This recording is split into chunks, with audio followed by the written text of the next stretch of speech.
কেমন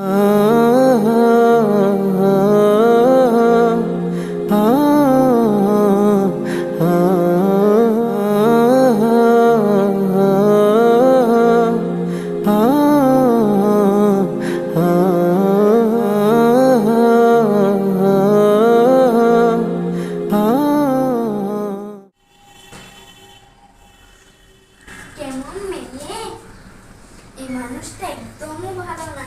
এর চেয়ে তিনতলার ভাবিটা অনেক ভালো। ও ভাবিটার বাসায় যায়। ভাবি, ও ভাবি, দরজা খুলেন।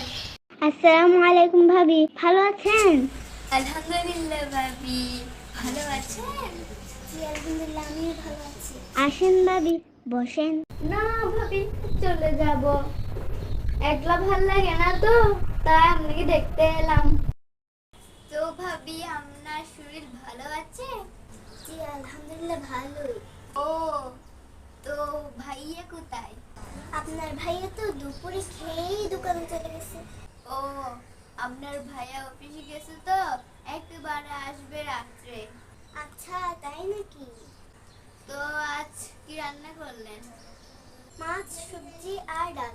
আপনার ভাইয়া তো ডাল ছাড়া ভাতই খেতে পারে না, তা আপনি কি রান্না করলেন? মুরগি, ডিম কারি, গরুর ভুনা আর মাছ ভর্তা। মাশাআল্লাহ। ভাবি জানেন, দুইতলা ভাবিটা কেমন? আমি জেলে একেবারে কথা বলেই না, সারাক্ষণ কার সাথে যেন ভিডিও কলে কথা বলে। আচ্ছা আচ্ছা। আজকে দেখলাম কি তার বেবিটা পাশে শুয়ে শুয়ে কান্না করছে, আর সে অন্যদিকে কোন একটা ছেলের সাথে ভিডিও কলে কথা বলছে। দেখলেন ভাবি ওই মেয়েটা কেমন? আচ্ছা, তাই নাকি? আরে ভাবি বলেন কি, মেয়েটা এতই খারাপ। ছি ছি ছি ছি ছি, আমার নিজেরও লজ্জা লাগে। এটা আসলেই লজ্জা। আর ভাবি জানেন, আমার ভাইয়ের একটি বউ আছে যে, ওটা তো আরো বেশি জঘন্য। ওমা, আপনার ভাইয়ের বউ আবার আপনাকে কি করেছে? ওরে ভাবি, ও মেয়েটার ব্যাপারে বলিয়েন না। কোনো ধরনের কাজকর্ম করে না, সারাদিন বসে বসে খায় আর ঘুমায়। বুঝলেন ভাবি, এই মেয়েটাও এত ভালো না, অনেক খারাপ।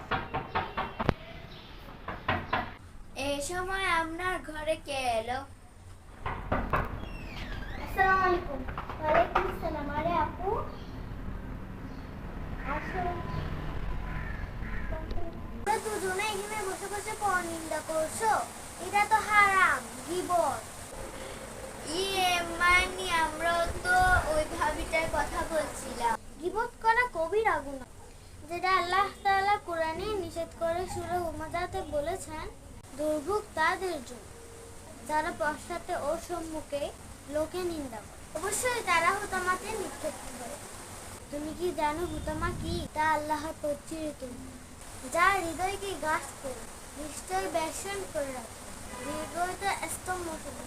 আর সূরা হুজরাতে আল্লাহ তাআলা বলেছেন, তোমরা অন্যের দোষ খুঁজে বেড়াও।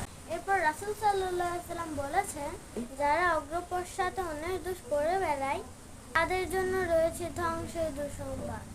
এরপর আয়েশা রাদিয়াল্লাহু তাআলা থেকে বর্ণিত আছে, রাসূল সাল্লাল্লাহু আলাইহি ওয়াসাল্লাম বলেছেন, দুনিয়াতে যে ব্যক্তি তার ভাইয়ের গোশত ভক্ষণ করবে, অর্থাৎ গীবত করবে, কিয়ামতের দিন তাকে পচাগোশত ভক্ষণ করতে বাধ্য করে, অতঃপর সে ইচ্ছা সত্ত্বেও চিৎকার করতে করতে তা ভক্ষণ করবে। আচ্ছা আচ্ছা আপু, আমি তো এটা জানতাম না। আল্লাহ আমাদেরকে মাফ করুন। আল্লাহ, তুমি আমাকে মাফ করে দাও। গীবত করো না বন্ধু, গীবত করো না। গীবত করলে পরকালে জান্নাত পাবে না। গীবত করো না বন্ধু, গীবত করো না। গীবত করলে পরকালে জান্নাত পাবে না। গীবত করলে পরকালে জান্নাত পাবে না। গীবত হলো অগোচরে বলা এমন কথা, গীবত হলো পরস্পরের দ্বন্দ্ব বিভেদ করা। তাই তো বলি তোমরা কেউ গীবত করো না, গীবতকারী কবরেতে শান্তি পাবে না। গীবত করো না বন্ধু, গীবত করো না, গীবত করলে পরকালে জান্নাত পাবে না। গীবত করো না বন্ধু, গীবত করো না।